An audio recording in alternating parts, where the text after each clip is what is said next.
Bonjour, ravi de vous retrouver pour une nouvelle édition de Lumière Intérieure. Cette semaine, je reçois un humoriste qui a vraiment du talent, même un incroyable talent, on pourrait dire, et qui aime la vérité. Clin d'œil à son dernier one-man show. J'ai nommé Tariq, qui est notre invité. Bonjour Tariq. Bonjour, ça va? Ravi, ouais, je suis de vous ravi avoir aussi sur notre plateau, Lumière merci, Intérieure. Merci, je suis très content d'être là. Le studio est très beau. Il est beau, c'est très vrai. Belle ambiance, très belle énergie dans ce studio, j'aime beaucoup. Ah, bah ça fait plaisir d'entendre ça. C'est vrai. Je crois que tout le monde ici l'entend et ça fait plaisir vraiment, aussi je suis très content. en régie. Tariq, pourquoi Tariq avec 2 E d'ailleurs? Alors, tout de suite, je vous... Ah ouais. C'est vrai que la vraie orthographe de mon prénom, c'est Tariq avec un I. Oui, avec un I, C'était il y a très longtemps, en fait. C'est une petite histoire. Il y a une vraie histoire derrière ce nom, en fait. C'était à une époque, avec une collègue humoriste, on essayait de trouver des petites astuces pour se démarquer un peu dans le métier. Et elle m'a dit, ça serait pas marrant de mettre le I de Tariq un peu à l'anglaise, mettre 2 E au lieu du I. Et puis ça te démarquerait, puis l'orthographe de ton prénom, elle serait un peu originale. Et je lui dis, vas-y, banco. Mais il y a le revers de la médaille de cette idée, parce que beaucoup de gens disent Tarek et pas Tariq. Oui, c'est vrai beaucoup de gens disent Tarek, alors que c'est Tariq, enfin c'est le I à l'anglaise. c'est Tariq et pas alors c'est Tariq. Bon, alors j'ai aucun regret, mais on peut retrouver des images de moi sur des émissions télé que j'ai fait avec le Tariq avec un I. Avec un I. Avec un I, ouais. Et le Tariq avec 2 E, il est arrivé quand, justement? Il est arrivé en 2014, si je ne dis pas de bêtises. 2014. Ouais. 2014, ouais. 10 ans. 10 ans, exactement. Il va fêter ses 10 ans cette année. Il va fêter. Ses 10 ans. Tariq avec vous un peu plus. Moi un peu plus, ouais. Non, je me demandais au début, Tariq, c'était peut-être pour faire un mix aussi avec geek. Mais rien à voir. Rien les à réseaux voir. sociaux, C'était vraiment Internet, un délire de... Et ça faille même s'appeler à un moment donné TAR2EK. Il va falloir TAR2E et enfin, le chiffre 2, le E et le K. Alors je me suis pris pour Booba et j'ai dit non, Tariq, ça va être compliqué. En tout cas, maintenant, beaucoup de gens vous connaissent et pour cause. Je citais tout à l'heure La France a un incroyable talent. Vous êtes aussi Tout est permis sur TF1. Exactement. Vous avez été révélé au Jamel Comedy Club. Et maintenant, vous avez vos propres one-man, votre stand-up. Et le dernier, notamment, La Vérité. Vérité même. Vérité tout court, ouais. Vérité tout court. Ouais. J'ai pas voulu mettre d'article avant, ouais. Pourquoi vérité? Parce que je pense que je suis vraiment dans un moment de sincérité sur scène. Je pense que je suis vraiment moi. Pas seulement dans les textes ou dans les thèmes, mais je pense même moi avec moi-même, en fait. Je pense que j'ai cette espèce d'alignement où je suis hyper en accord avec qui je suis, ce que je dis, ce que je pense, ce que je défends pas, parce que des fois, il y a des choses, des thèmes où je ne vais pas du tout. Donc, vérité, parce que je pense que je suis à 98% à nu sur scène. Je laisse 2% parce qu'il y a des trucs qu'on modifie un peu.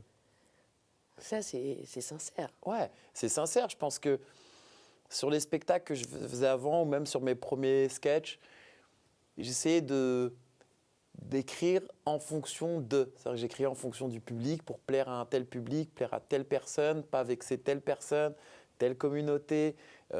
En fait, j'étais tellement j'étais dans une emprise de me dire j'écris, mais en me mettant des contraintes, des verrous un peu partout. Et je me suis rendu compte quand je jouais ces passages-là, ça marchait, hein, c'était drôle, mais c'était pas moi. C'était pas une version définitive de moi, ça me représentait pas complètement. Et sur ce spectacle-là, j'ai dit non, je vais y aller en totale lâcher prise et parler de moi avec mon phrasé, ma façon de parler. Il y a vraiment peu de différence entre le Tariq sur scène et le Tariq hors de scène. Alors, je suis totalement différent hors de scène, mais je voulais monter sur scène en étant le plus proche de moi. Et c'était important pour moi d'abord, avant que ce soit important pour le public. Il fallait que ce soit important pour moi d'être en accord avec moi-même. Et donc voilà, c'est comme ça que les choses sont faites et que j'ai appelé ce spectacle Vérité. Je n'avais pas d'autre titre en tête. C'était une évidence de l'appeler comme ça. Pour moi, c'était une évidence de l'appeler Vérité. Parce qu'au début, je n'allais pas en mettre, pour être franc et vous dire la vérité. Je n'allais pas mettre de titre. Ouais, j'allais l'appeler Tariq, mais vraiment sans mettre de titre. Et après, bon, voilà, on est un peu dans... En France, on a ce truc de l'étiquette un peu. Il faut toujours essayer d'étiqueter pour pouvoir communiquer, vendre. On m'a dit, ouais, mais il faut un titre, Tariq. Faut que tu mettes un titre de spectacle. Alors, j'ai réfléchi. Le spectacle d'avant s'appelait Life, la vie, tout simplement. Et j'ai dit, bon, bah, je vais rester dans la continuité de life, qu'est-ce que je pourrais raconter? Puis en fait, j'ai fait l'analyse de ce que je racontais sur scène. J'ai dit, bah, en fait, je raconte juste ma vie de manière sincère et vraie, donc je vais l'appeler Vérité. Vérité. Voilà. Et le prochain, il s'appellerait comment? Ce Alors, sont des titres forts, hein. Life, vie, vérité. Ça pourrait être des mots de lumière intérieure. Alors, pour le prochain, pour vous dire toute la vérité, il n'y aura pas de prochain spectacle. Je pense que je suis peut-être pas le seul, mais en tout cas, moi, je considère être dans un petit cercle de personnes qui disent que je ne ferai pas un deuxième spectacle. Je ferai pas un deuxième spectacle. Enfin, un troisième. Je m'arrêterai à celui-là parce que j'ai commencé ce métier en me mettant des objectifs et des buts dans ma tête. Et j'en ai un qui est dans ma tête encore aujourd'hui, c'est de devenir metteur en scène au cinéma, de faire mes propres films, écrire mes propres scénarios. Et j'ai toujours pris le spectacle comme une étape, et le one man comme une étape, et c'est une étape que je fais. Et je sais que derrière ce spectacle, il n'y aura pas d'autres spectacles. Ah oui, donc cette vérité, c'est une fin aussi. C'est aussi une fin, ouais. Mais c'est parce que je sais que c'est un chapitre de ma vie et que je vais en ouvrir un autre et que je ferme toujours un chapitre avant d'en ouvrir un autre. Et je sais que c'est le seul spectacle que je ferai, ouais, que je vais exploiter jusqu'à sa sortie à la télé, pardon, et puis son exploitation sur des plateformes. Mais voilà, je ne ferai pas d'autres spectacles après celui-là. Entendu. Alors, on va découvrir les autres chapitres, mais restons sur celui-ci quand même. Bah oui, c'est le plus important, c'est celui qu'on vit en ce moment. Et puis, vous allez nous faire un peu le pitch, parce que c'est vrai que vous êtes très vrai. Vous racontez votre vie de papa, célibataire, avec votre petite fille. D'ailleurs, on va voir un petit extrait où vous découvrez le petit ami, entre guillemets, le camarade plutôt, parce qu'elle est jeune, votre petite fille. Le camarade. Voilà, de classe, qui s'appelle Jonathan. Regardez. Ça y est, je me suis rendu compte que ma fille, ça devient une vraie petite fille. Je le sais parce qu'avant les vacances, elle m'a fait un truc de fou. Elle m'a fait poser sur la porte de sa chambre un sens interdit. Tu connais ça? Avec écrit dessus, interdit aux adultes. Bon, je me dis, je paye le loyer, j'ai le droit de faire des petites perquisitions. Tu vois ce que je veux dire ou pas? Et j'ai fait un truc, vous allez peut-être me juger. L'autre jour, je suis rentré dans la chambre de ma fille et j'ai fouillé dans son cartable. J'ai payé le cartable. Écoute, et je rentre dans la chambre et je fouille dans le cartable. Et dans la première pochette du cartable, il y avait un coloriage. Alors, je veux le voir, le coloriage. Je sors le coloriage. C'était pas un coloriage, c'était un mot d'un petit garçon de sa classe. Le mot, c'était « Salut Elia, t'es belle, je t'aime », signé Jonathan. Et juste en dessous du mot, il y a marqué « Réponse, 2 points et un encart pour la réponse ». J'ai répondu. Et j'ai parlé 15 jours avec Jonathan, les amis. Hein. Et sur la vie de ma mère, je suis amoureux du petit, je vous dis la vérité. Hein. C'est vrai que c'est très mignon comme extrait. Ouais, et c'est du vécu. Et c'est du vécu. Et c'est du vécu. En fait, ce spectacle-là, j'aurais pu faire un spectacle qui raconte d'où je viens, comment j'ai grandi, à quel âge, et puis mes études, et puis machin. Non, j'ai voulu prendre un moment de ma vie. En fait, j'ai choisi un moment de ma vie qui est le moment où je me suis séparé de la mère de ma fille et le moment où je m'occupe de ma fille jusqu'à ce qu'elle ait aujourd'hui 10 ans. Et je trouve que c'est un moment qui m'a... J'en parle parce que c'est un moment où moi je me suis découvert en fait aussi. C'est que j'ai trouvé les réponses sur moi en fait. Entre le moment où je me suis séparé de la mère de ma fille et la façon dont je me vois évoluer en tant que père, j'ai appris beaucoup de choses sur moi. Et j'ai appris beaucoup de choses, j'ai découvert des choses. Je me suis même surpris à faire des choses que je n'aurais jamais pensé faire dans ma vie. Et que je voulais parler de cette période-là parce que c'est la période où je pense que j'ai le plus changé, évolué, appris. Et donc, c'est pour ça que j'ai pris que cette période-là. Et je parle que de ça, donc de ma séparation dans le spectacle. Et je parle de ma fille, parce que c'est 90% de mon temps, c'est ma fille. Elia. Elia, exactement. Ma princesse. Votre petite princesse. Ouais. Là, vous faites comment quand vous partez en tournée? Parce que là, vous partez en tournée, là. Il y a pas mal de dates de prévues. Hein. Alors, il y a des fois, je l'emmène avec moi. Elle vient avec moi. Parce qu'elle aime bien parcourir la France avec moi quand ça tombe sur mes week-ends ou quand c'est un week-end, donc je l'emmène. Des fois, quand c'est compliqué, je m'arrange avec sa maman. J'ai de très bons rapports avec la mère de ma fille. Donc, je m'arrange avec la maman. Mais ouais, elle est très souvent avec moi. Très souvent avec moi. On va peut-être parler de ça un peu plus tard. Ouais. Reparlons de ce spectacle, de votre travail aussi. Avant d'ouvrir un nouveau chapitre que vous allez peut-être aussi davantage nous dévoiler, comment vous travaillez ? Vous travaillez au feeling. Ce qui est incroyable dans vos spectacles, tout le monde le dit, il y a beaucoup d'impro, il y a une grande interaction avec le public. Les sketchs, vous les jouez Dans l'ordre que je veux. dans l'ordre que vous voulez, ce qui est quand même assez rare. Ouais. Comment ça fonctionne Alors, déjà, en termes d'écriture,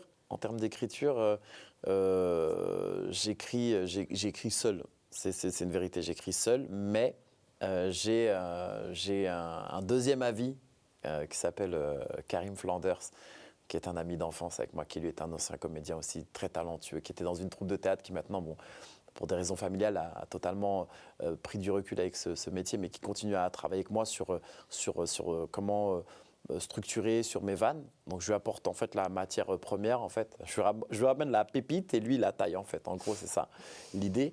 Et puis sur scène, je voulais pas m'enfermer. En fait, c'est ma personnalité aussi qui est comme ça. J'ai du mal à être.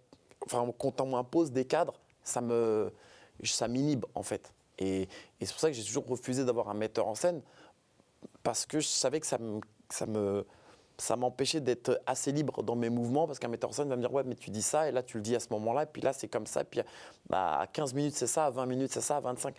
Et moi, ça, ça me perturbe, en fait. C'est pas quelque chose qui m'aide à me développer artistiquement et aller au bout de ce que je crée et ce que je vais chercher. Donc, j'ai choisi de faire un spectacle un peu plus en mouvement, parce que ça me ressemble, parce que je suis quelqu'un aussi qui est tout le temps en mouvement, qui fait toujours les choses un peu de manière instinctive. L'impro, c'est je ne sais pas d'où ça vient, en fait. Je sais que j'ai un truc depuis. Je suis très à l'aise avec la répartie depuis très longtemps. Plein de gens me disent mais comment tu arrives à créer ça ou à inventer ça sur place ? Je ne sais pas. C'est une vraie réponse que je donne. J'ai pas le. Un don ? J'ai envie d'utiliser le mot don, je pense. Parce que je ne pourrais pas vous expliquer la mécanique des choses qui arrivent dans ma tête. Tout de suite. Ça arrive instantanément. Le truc se met dans l'ordre et ça sort en phrases, en histoire. Ça vient comme ça. Je n'ai pas d'explication à ça. C'est un don. Je remercie Dieu chaque jour d'avoir ce don. Mais c'est comme ça. Je n'arrive pas à l'expliquer. Et aussi dans le spectacle, j'en ai besoin parce que, comme je vous le disais, j'ai ce problème de cadre qui me dérange toujours d'être dans un truc assez figé. J'aime bien quand ça bouge, quand je suis en mouvement. Et j'ai toujours cette impression quand je monte sur scène de me dire « Ah ouais, mais pour moi, monter sur scène, c'est je monte sur scène. Les gens qui viennent me voir, on est des amis, on est dans un grand salon. Et je vais vous raconter mes anecdotes.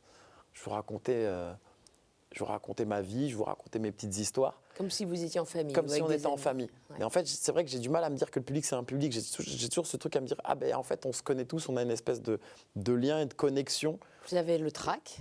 Oui, toujours. Oui, quand même. Ouais, toujours. Donc il y a quand même cette distance. Il y a toujours cette distance, mais très vite, elle disparaît assez vite quand même. Quand je monte sur scène, au premier rire, je prends, comme je dis toujours, j'ai cette image, je dis, ouais, quand je prends ma planche de surf et je prends la première vague, après, je suis parti. Mais c'est ce qui fait que le spectacle, c'est jamais le même et que je prends toujours autant de plaisir de venir sur scène avec un spectacle qui n'est jamais dans le même ordre, qui n'est jamais avec les mêmes histoires. Quand je fais des interactions, c'est jamais les mêmes interactions parce que c'est jamais les mêmes gens, c'est jamais les mêmes histoires de vie qu'il y a dans la salle. C'est sûr. Donc moi, ça m'amuse encore plus de découvrir des prénoms, des origines, des histoires, des anecdotes. Donc je suis et c'est là-dedans où je suis le plus à l'aise parce que j'arrive à choper des trucs qui sont dans l'air. Et ça me permet de nourrir mon spectacle. Et alors oui, il y a une structure bien sûr de base, c'est pas non plus un fouillis. Il y a une structure de base avec des choses bien définies, bien posées, où je sais quand je commence, je sais quand je termine. Mais j'ai besoin que ce soit en mouvement à l'intérieur. Et c'est là où je me sens beaucoup plus à l'aise, moi. J'espère que tout le monde a compris, parce que ça c'est technique. Mais nous avions reçu à votre place le comte de Boudère-Ballard, qu'on était allé voir aussi, qui a aussi une belle interaction comme ça avec le public, avec de l'impro. J'ai oublié de préciser, vous faites aussi les premières parties de Gad Elmaleh, d'ailleurs, son spectacle. Exactement. Vous le voyez travailler, vous avez le même type de travail, vous travaillez de la même façon? Il a plus de cadres, lui, ou pas? Gad a plus de cadres. Gad a plus de cadres, je pense qu'il sort moins, il sort du texte. Il sort moins de son cadre. Il est très fort quand il est en impro et en interaction avec le public. Et Mais je sais il a besoin de savoir où il va, je pense, Gad, dans l'observation que j'ai, moi, de son travail, en tout cas.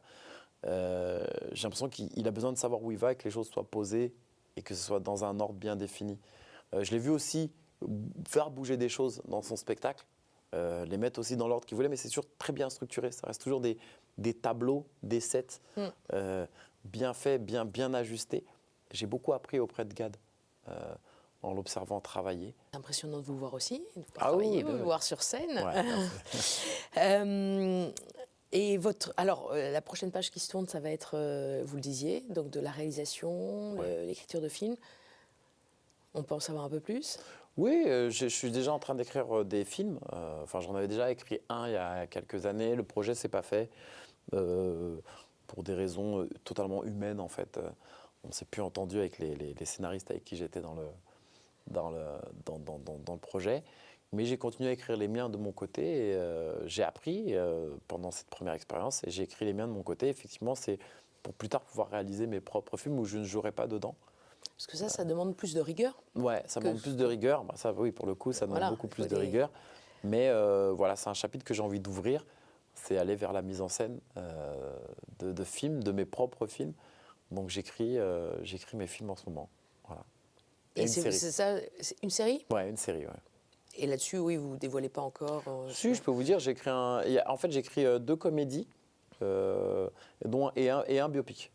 Voilà, un biopic sur un joueur de foot. Pas français, en tout cas. Voilà. Pas français. Pas français. Bon, Pas on n'en français. saura pas plus. Non. Bah oui, je Ah, non, comprends. j'en ai Non, déjà ça, dit c'est beaucoup, là. normalement les artistes. Oui, c'est déjà beaucoup. Merci beaucoup. Merci beaucoup. C'est déjà sympa. Bon, allez, on va continuer. Vous Ouais. savez qu'il y a une deuxième partie dans l'émission. Ouais. C'est la partie où je m'éclipse. Ouais, je suis tout seul. Et voilà, bah voilà, vous connaissez. Je vous propose 4 mots et puis on continue de discuter sur les Sympa. mots que je vous propose. À grand plaisir. À tout de suite, Harry. À tout de suite.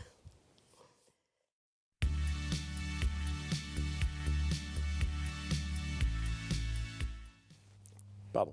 Bonjour. Vous êtes effectivement à l'aise. Ah ben, je me suis mis à l'aise là. Bah, parce vous que avez raison. Faut je faire me- comme on- chez on- soi. J'ai l'impression que je suis chez le psy là. Ah, oui, il y en a qui disent ça. C'est vrai? Non, mais bon. Il y en a certains qui se sont positionnés comme vous. C'est vrai? Je sais pas. Moi, j'avais Olivier une de petite. Kersauzon, notamment. C'est vrai? Oui. J'adore j'adore la mer, moi. J'adore la mer. J'aimerais bien avoir un voilier. J'adore ça. Bon, bref, je vous disais ça comme ça. Ah ben ça tombe bien, on commence tout de suite l'analyse là. Hein. Oui, oui, non, moi, c'est vrai, mais J'adore la Vous mer, m'avez dit Olivier de laquelle Kersauzon, j'adore. J'adore. J'ai passé mon permis bateau pour m'acheter un bateau et faire des. J'ai envie de naviguer, j'adore la mer. Je sais pas pourquoi. Cette évasion. La mer, ça a toujours été un synonyme d'évasion chez moi. Je sais pas. Donc, ouais, pourquoi pas. Un jour. Faire des. Je sais pas. Découvrir d'autres horizons en naviguant sur la mer. Ça a l'air tellement paisible et serein, la mer. J'adore ça, moi. Je sais pas. Il y a un petit côté paisible que j'aime bien en mer. Voilà. Bon, c'était pour la petite info. Hein. C'était pour la petite histoire. C'est vrai que j'aime bien, quoi. Olivier de Kersauzon. Vous naviguez? Je navigue, ouais, tous les ans. Tous les ans. Bah, depuis que j'ai passé mon permis bateau, je navigue tous les ans. Ça devient un petit rituel tous les ans. Je pars avec ma fille, on loue un bateau et on part au large. Méditerranée? Ouais, Méditerranée. J'ai fait aussi en la Bretagne, mais Méditerranée. Mais on part vraiment au large. On n'est vraiment pas on n'est vraiment pas allé juste sur les criques et tout. C'est vraiment, on va très très loin. Ma fille aussi aime bien ce petit côté un peu calme aussi. Donc elle aime bien se retrouver et être ensemble et regarder la mer. Et vous C'est partez ça. tous les deux?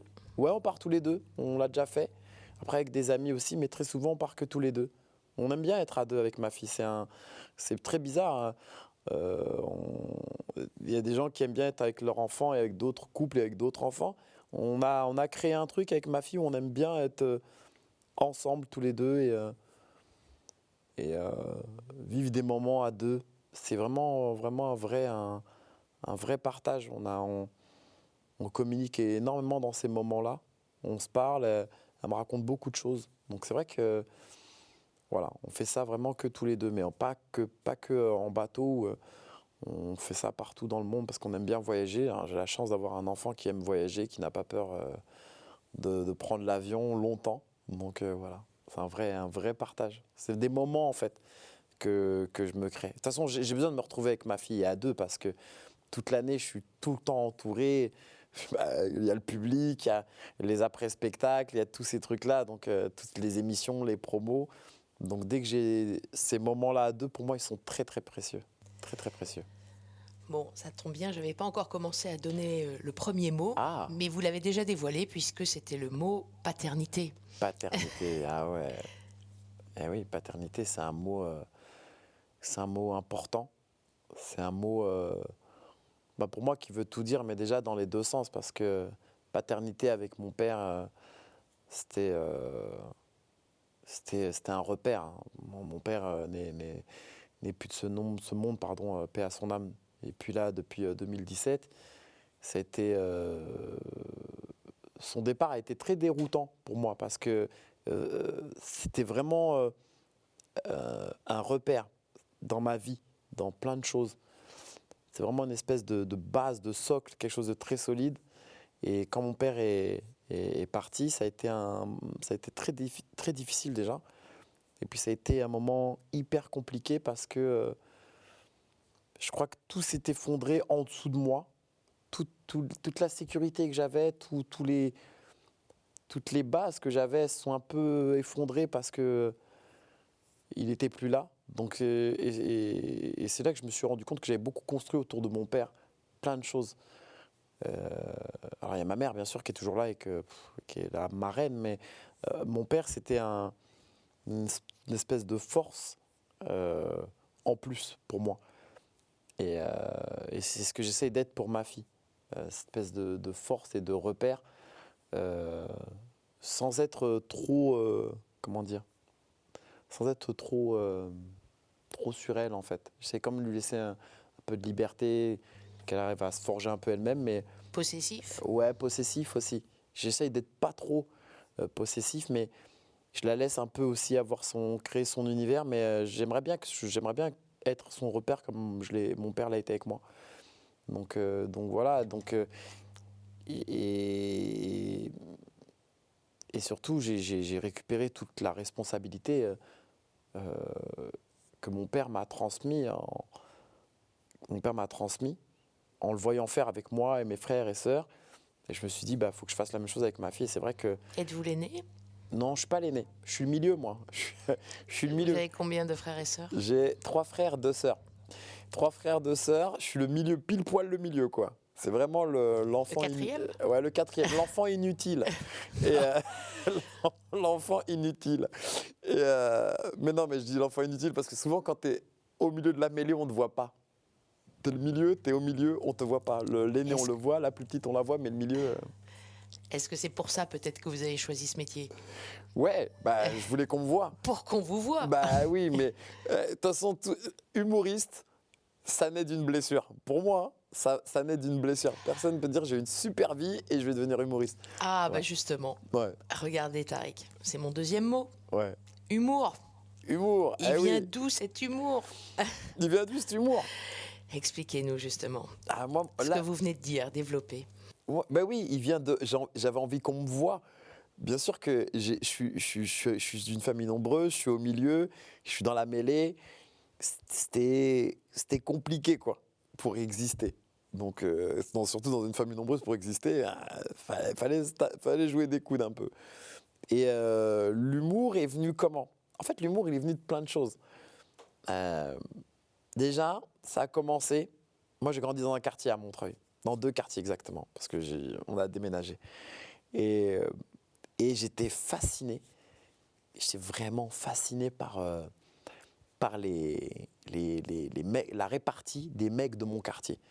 Ils avaient une répartie incroyable. C'était des vanneurs, mais c'était incroyable. Et moi, ce qui me faisait halluciner, c'est que je pouvais voir des mecs petits, chétifs, vanner des grands balèzes, des caïds du quartier, des mecs, vraiment, il ne fallait pas se frotter à eux.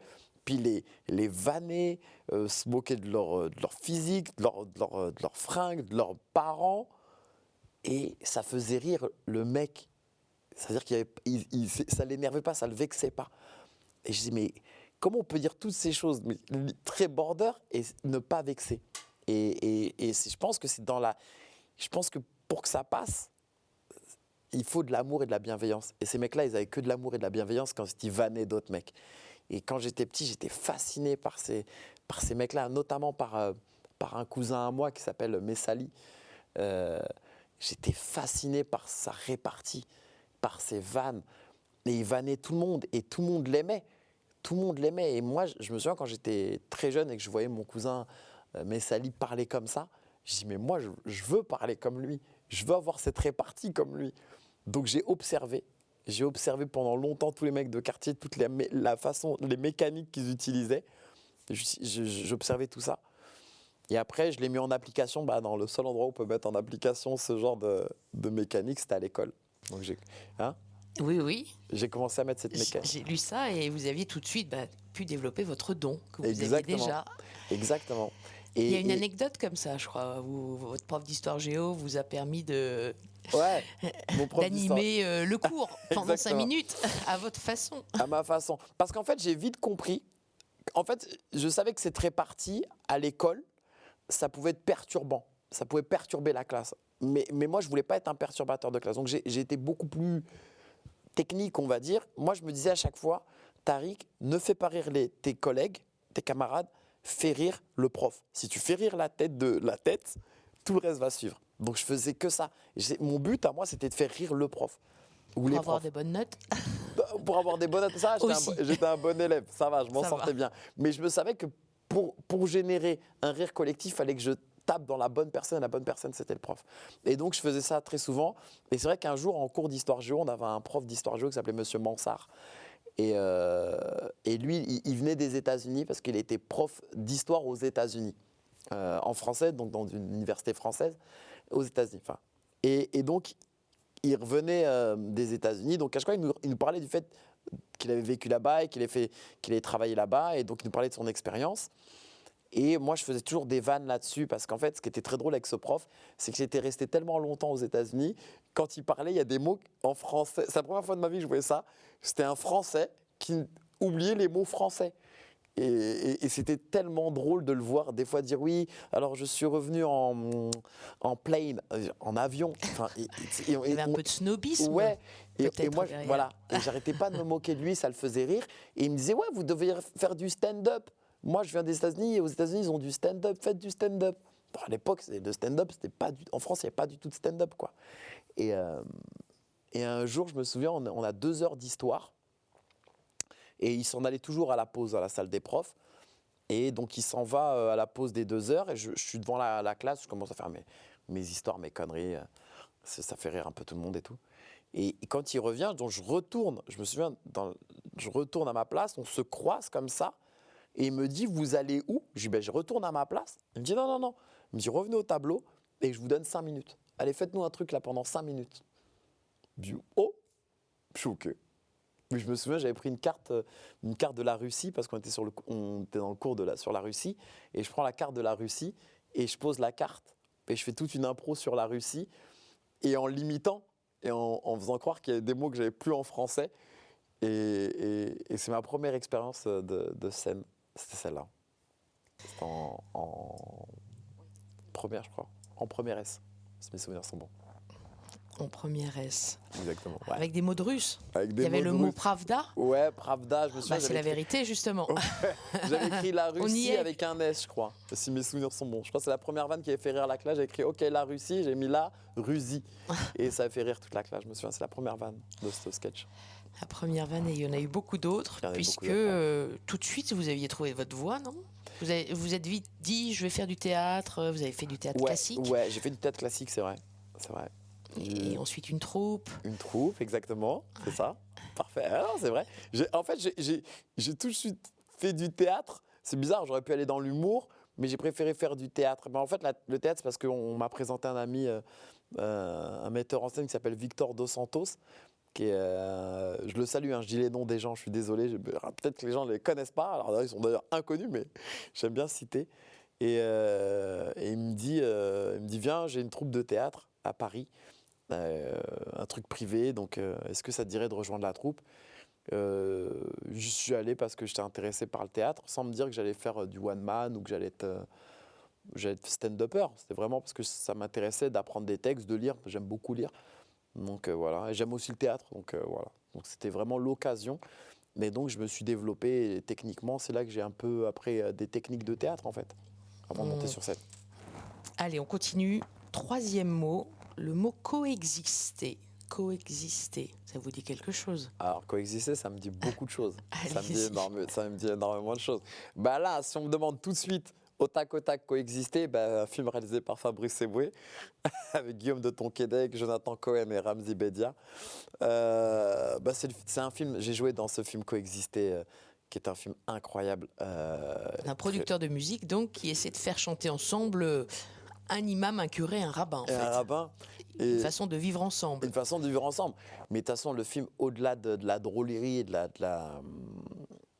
Et puis, parce qu'il est très drôle, ce film est très bien écrit, il est super. Je trouve ça même dommage qu'il n'ait pas eu le succès qu'il mérite vraiment, ce film de Fabrice, parce que je trouve que l'idée qu'il a eue, elle est juste incroyable. Et surtout, dans ce film-là, c'est au-delà de la comédie et puis du côté absurde de réunir un curé, un imam et un rabbin pour faire un groupe, c'est l'idée c'est le vivre ensemble en fait. C'est l'idée du vivre ensemble et que le vivre ensemble, c'est pas évident. C'est pas évident. C'est ce qui est dans ce film-là, c'est que montrer que on a quelque chose qui nous unit, qui est très simple, qui est hyper simple, qui est l'amour, la paix, le partage. Mais c'est des choses qui, quand on veut les mélanger, c'est toujours un peu compliqué. Et je trouve que dans le film, c'est bien fait, ça reflète bien ce qui se passe aujourd'hui. C'est qu'aujourd'hui, on est tous sur les mêmes valeurs. Dans toutes les religions, on est sur les mêmes valeurs, les mêmes idées, les mêmes principes. Et on a du mal à les matcher ensemble. Alors que l'amour qu'a un juif et l'amour qu'a un catholique et l'amour que j'ai moi en tant que musulman, on est tous les trois sur l'amour et c'est le même. Et c'est toujours compliqué, alors que non, ça devrait s'imbriquer et se mouvoir dans un seul truc, quoi, dans une seule force qui est la force de l'amour. Et aujourd'hui, c'est dommage parce qu'en fait, je pense que pour moi, c'est très simple. Et on essaye toujours de séparer, quoi. Et ça me met vraiment mal. Ça me met vraiment, vraiment, vraiment mal. Je le vis de moins en moins bien, c'est bizarre. Aujourd'hui, peut-être parce que j'ai pris de l'âge, mais aujourd'hui, quand je vois qu'on essaye de séparer des êtres humains, et des êtres humains qui ont des foi, ok, différentes, mais qui sont unis par des choses simples, ça me touche et ça me fait vraiment mal au cœur. Et c'est pour ça que coexister, c'est un mot important. Parce qu'aujourd'hui, voilà, on devrait être unis avec des choses simples. Et la simplicité, c'est l'amour, en fait. Et aujourd'hui, moi, je le vis moins bien, ces désunions. Moi, ça me blesse vraiment. Franchement, ça me touche.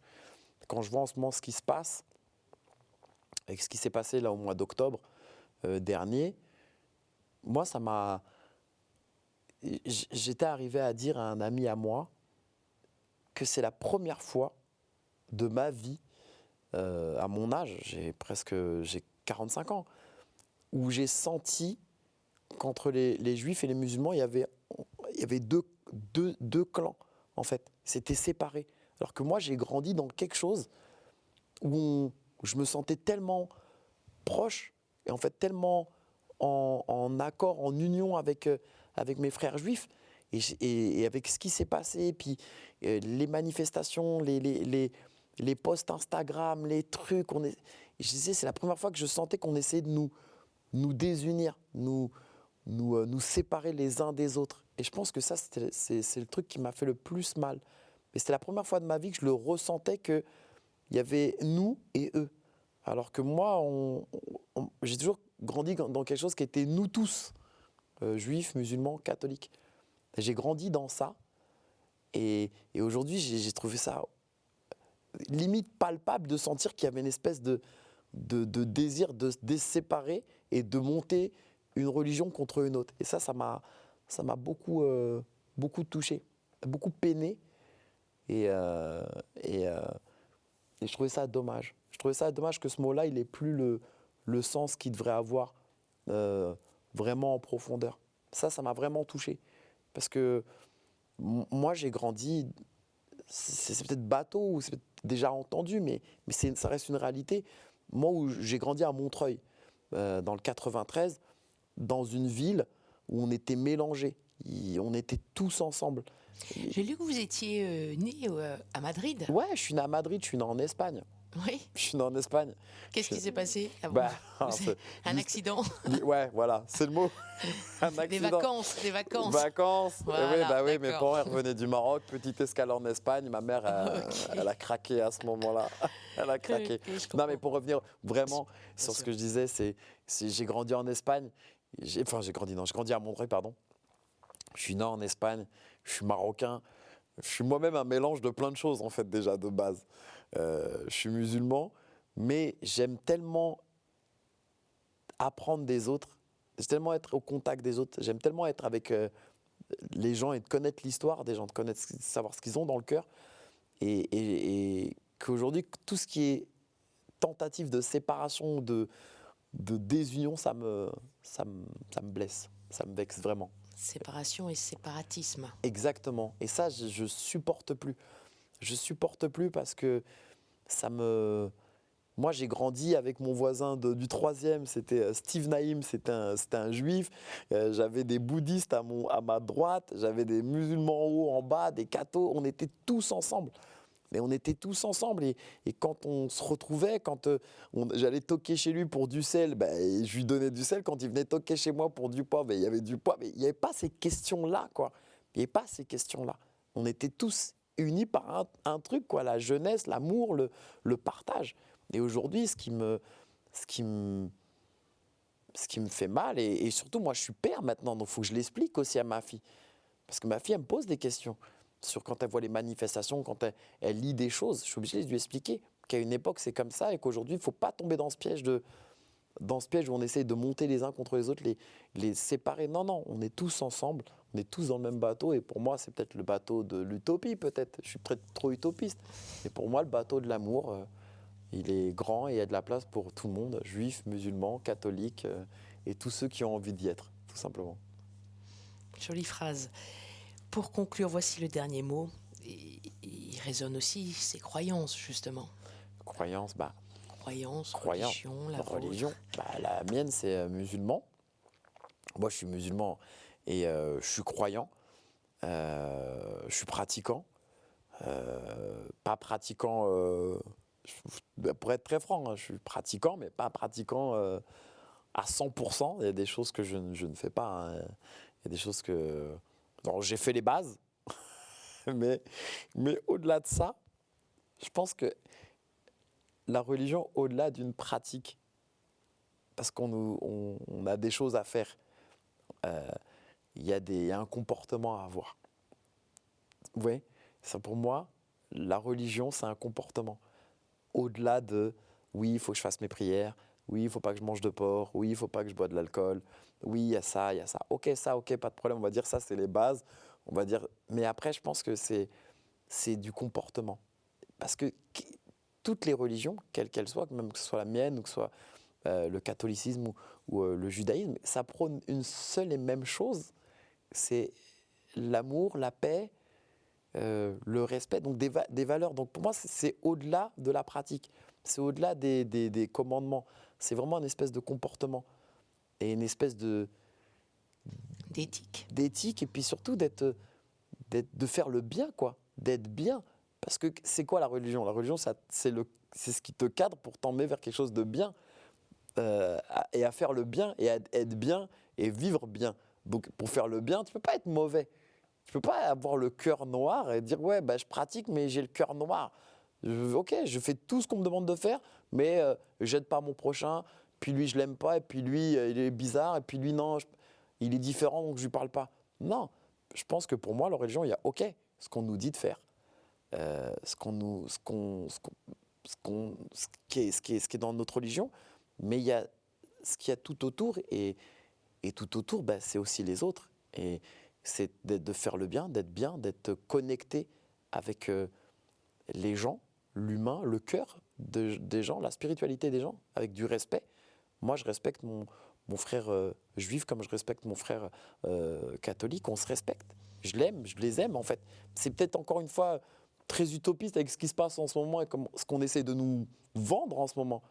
Mais pour moi, il y a, oui, les pratiques, il y a les règles et les lois, mais il y a aussi quelque chose qui est très personnel et très évident, c'est d'être dans l'amour, le partage et puis la tolérance. Puis tout devrait bien se passer normalement. Et je dis bien normalement. Normalement. Un peu plus profondément, est-ce que vous vous posez des questions sur Dieu? Oui, tous les jours. Est-ce que vous l'interrogez? Bien sûr, je me pose bien sûr des questions sur Dieu. Il y a des choses qui pour moi sont évidentes, mais déjà tous les jours je remercie Dieu. Je crois qu'il n'y a pas une journée où je remercie pas Dieu de ce qui m'arrive. Et bien sûr que je me pose des questions. Bien sûr que j'essaie de comprendre ma religion. J'essaie de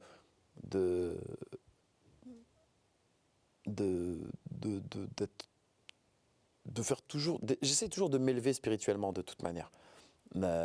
Et d'être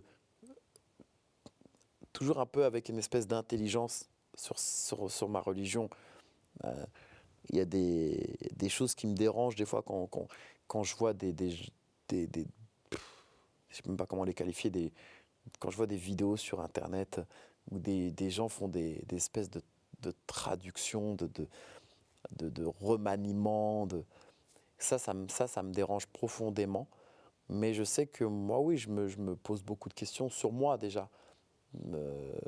Et après aussi sur Dieu et sur ma religion. Je m'intéresse chaque jour à ma religion.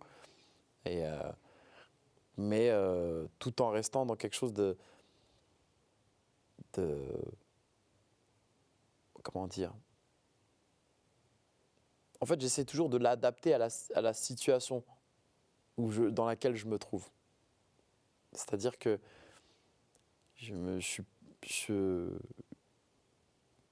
pour être très clair, excusez-moi, les raisonnements mettent du temps à arriver aujourd'hui, hein, mais ils vont arriver. En fait, j'essaie d'adapter à ma vie de tous les jours, ma religion, et en fait, comme ce que je disais tout à l'heure, en fait, ça me cadre, mais mon libre arbitre encore aussi me permet de m'auto-gérer sur des trucs, mais tout en gardant Dieu dans la tête, en fait. Je sais pas si c'est clair, mais j'ai fait ce que j'ai pu. C'est très clair. D'une certaine façon, ça veut dire que Dieu est omniprésent chez vous, pour vous. Ouais, omniprésent, tout le temps, partout. Tout. Et bizarrement, il y a des choses que j'acceptais pas avant. Par exemple, des fois, j'ai eu des périodes où c'était compliqué pour moi. Il y a des choses qui se faisaient pas. Il y a des choses qui n'arrivaient pas. Des choses que j'avais envie de faire qui ne se réalisaient pas. Il m'arrivait plein de petites galères dans la vie de tous les jours. Et c'est récent, c'est pas pour. C'est vraiment. Je vais être très sincère avec vous là-dessus. C'est récent. Ça doit faire peut-être 2-3 ans où, quand il m'arrive quelque chose maintenant. Avant, quand il m'arrivait quelque chose de négatif, je pouvais déprimer et être pas bien très longtemps. C'est-à-dire que ça pouvait durer des semaines, voire des mois, où j'étais pas bien, j'étais vraiment au bout du rouleau, je n'avais plus envie de rien faire, bref. Et bizarrement, depuis 2-3 ans à peu près, maintenant, ça dure même pas 10 minutes. Donc il m'arrive quelque chose de relou, un petit accident ou des choses qui ne se réalisent pas parce que j'ai envie de les avoir ou des choses qui marchent pas. Maintenant, je me dis très souvent, parce que Dieu a voulu que ça se passe comme ça, parce qu'il m'a évité ça, que si j'avais fait ça et si je l'avais eu, j'aurais peut-être eu des bricoles derrière, mais en fait, si ça m'est arrivé, c'est qu'en fait, Dieu me dit non, si tu ne l'as pas ou si ça t'arrive, c'est parce que je t'ai évité ça, et c'est un autre chemin. En fait, maintenant, je me dis chaque événement qui arrive dans ma vie, je me dis toujours, c'est parce que Dieu a un plan. C'est les plans de Dieu. C'est un plan. Son plan, c'est hey, tu vas pas faire ça, mais tu vas faire mieux. Pas tout de suite, pas maintenant, mais si je t'ai fait éviter ça, c'est que plus tard, je vais te donner quelque chose de mieux et je vais t'ouvrir une autre porte. Et très souvent maintenant, je me dis ça. Voilà, je me dis, on m'a pas appelé pour ce truc-là. J'ai loupé ce casting. Et maintenant, très rapidement, en 2 minutes, je me dis, ouais, non. Voilà, Dieu en a décidé autrement. Dieu sème des embûches, des épreuves pour mieux s'élever. Exactement. Et maintenant, je me dis plus, j'ai confiance. J'ai confiance. Et c'est récent, je ne vais pas mentir. Hein. Avant, j'étais vraiment, j'en voulais pas à Dieu. Mais je dis, mais pourquoi on ne me prend pas? Pourquoi on ne m'appelle pas là? Et pourquoi je ne réussis pas ce casting? Mais pourquoi ça prend pas? Et pourquoi ça ne marche pas? Et ça me travaillait. Et aujourd'hui, non, je le prends avec le sourire. Quand il m'arrive quelque chose, je dis, c'est pas grave. C'est que Dieu m'a fermé cette porte, mais il va m'en ouvrir une autre. Je vais être triste, ça va peut-être durer longtemps, mais si cette porte elle se ferme, c'est que ça ne devait pas être une bonne porte. Et aujourd'hui, c'est pour ça que Dieu est présent tout le temps, il a toujours été présent, mais aujourd'hui, je prends plus conscience de sa présence dans ma vie et dans ma carrière et dans ma façon d'être père. J'en prends plus conscience, je sens plus sa présence parce que je me dis, non, si là, j'ai pas fait ce truc-là, si j'ai pas fait ça, si j'ai pas rencontré cette personne, c'est que c'est pour rencontrer mieux et qu'il y a un autre projet. Et ce projet-là sera peut-être plus de la scène, sera peut-être plus du cinéma, sera peut-être pas du cinéma, sera peut-être autre chose, totalement différent. Mais je vais le prendre avec le sourire parce que je me dis, c'est le plan. De toute façon, j'ai toujours dit, Dieu ne veut que du bon. Il veut que du bon, il veut que du bien. Donc s'il me ferme là, c'est qu'il y a du bien après. Tariq, je reviens tout de suite auprès de vous pour la conclusion de l'émission. À tout de suite. À tout de suite. À tout de suite.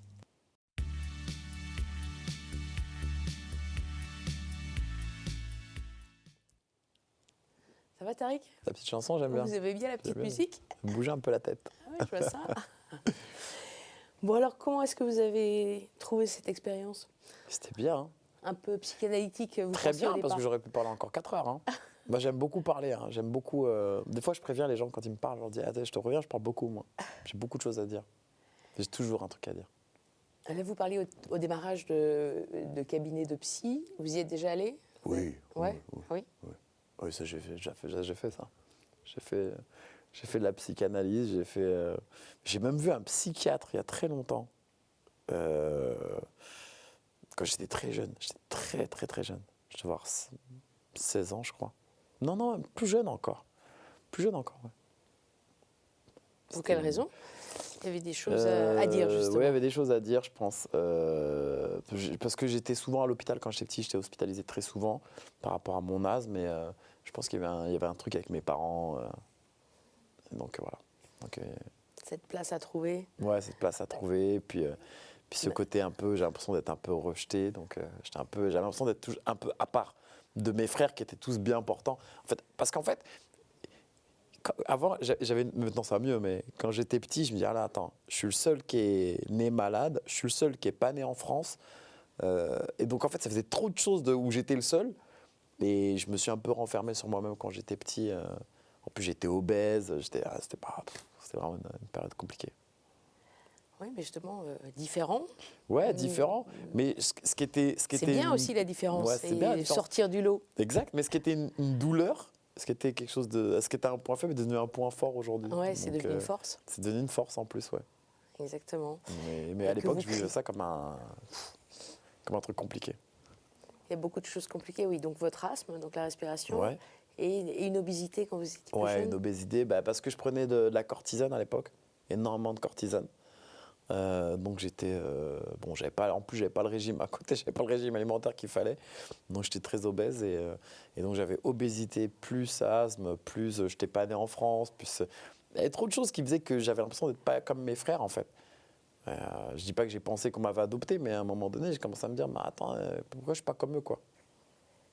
D'où vos réflexions sur la fin, ouais. sur que Dieu vous a préparé ce chemin-là. Exactement. Et c'est vrai que je le dis, Dieu m'a préparé ce chemin. Parce qu'aujourd'hui, je trouve ça tellement stylé de dire que je suis né en Espagne. Bah oui. Non, et le fait que je sois asthmatique, ça m'a peut-être poussé à pas faire des métiers physiques. Ça m'a poussé à faire un métier qui n'était pas trop physique. Artistique. Donc du coup, peut-être que ça m'a aidé aussi à me dire, je peux pas faire des trucs un peu compliqués, donc je vais faire un truc. Alors je dis pas que c'est facile, mais un peu moins physique. Donc je me dis non, c'était dans les plans.